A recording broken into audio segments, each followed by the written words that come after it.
আসসালামু আলাইকুম everyone, this is Sami Akter Popsi. 4 দিনের অসহ্য গরম শেষে গতকালকের ওয়েদারটা ছিল জবরদস্ত, মানে বেশ ভালো। চলো শুরু থেকে শুরু করি। যাবো একটা দাওয়াতে। ড্রেসটা বেশ কয়েক বছর আগে বাংলাদেশ যমুনা থেকে নিয়েছি, তোমাদের দুলাভাই কিনে দিছিল। ড্রেসটা পরা হয়েছে খুব কম, যদিও সুন্দর।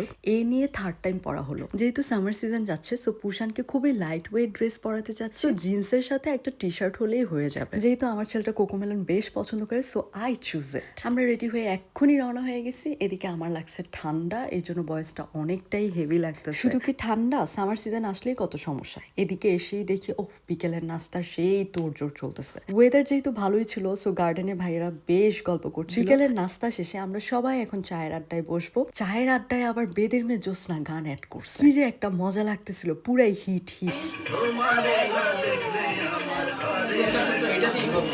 আচ্ছা, তোমাদের বললে কি বিশ্বাস করবা, দীর্ঘ 5 বছর পরে আজকে আমি পাকা কাঁঠাল খাইতেছি। এখন হয়তো তোমরা আবার বলবা, আফা আপনি আবার এটি কি উদ্ভট কথা কন। আরে হ্যাঁ, এটাই সত্যি। কাঁঠালের টেস্ট ভালোই ছিল আলহামদুলিল্লাহ। এখন হচ্ছে আমরা আস্তে আস্তে রাতের খাবারের প্রস্তুতি নিব। এদিকে আবার এক ভাবি সালাদ রেডি করতেছিল, ওদিকে আরেক ভাবি বেশ সুন্দর করে খাবারের টেবিল গুছিয়ে দিয়েছে। প্রত্যেকটা খাবার আলহামদুলিল্লাহ কি যে মজার ছিল। ভর্তা, চিংড়ি, টক, বিফ, চিকেন, সাথে আবার মজার কাবাব। মাছের মধ্যে কই মাছ ছিল। প্রথমেই হচ্ছে বাচ্চাদের বসায় খাওয়াই দেওয়া হয়েছে। টেবিল থেকে অনেক খাবার আইটেম তুলে নেওয়া হয়েছে, বিকজ এই দেশে বর্ন বাচ্চারা খাবার এত ভ্যারাইটিস খোঁজে। এদের খাবার মানেই হচ্ছে একটু চিকেন, পাস্তা, চিজ হলেই হয়ে যায়। এখন হচ্ছে আমরা বড়রা বসছি। টু বি অনেস্ট, ভর্তা যেখানে থাকে মাছ মাংসের দিকে আমার তখন নজরই যায়। তাও কই মাছটা একটু ট্রাই করছি, ভালো ছিল। ডিনার শেষে ভাবির হাতের dessert, so beautiful, so elegant, just looking like a wow.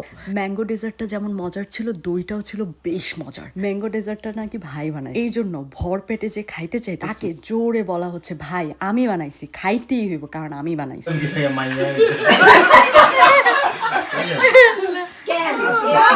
জম্পেশ খাওয়া আর আড্ডা শেষে এখন হচ্ছে আমরা বাসায় যাচ্ছি। এমনিতে একটা বাজার পর রাত একটা যাইয়েই একটা আরামসে ঘুম দিতে হইব, কারণ কালকে সকালে পুষান ওঠার আগে আমার অনেক কাজ।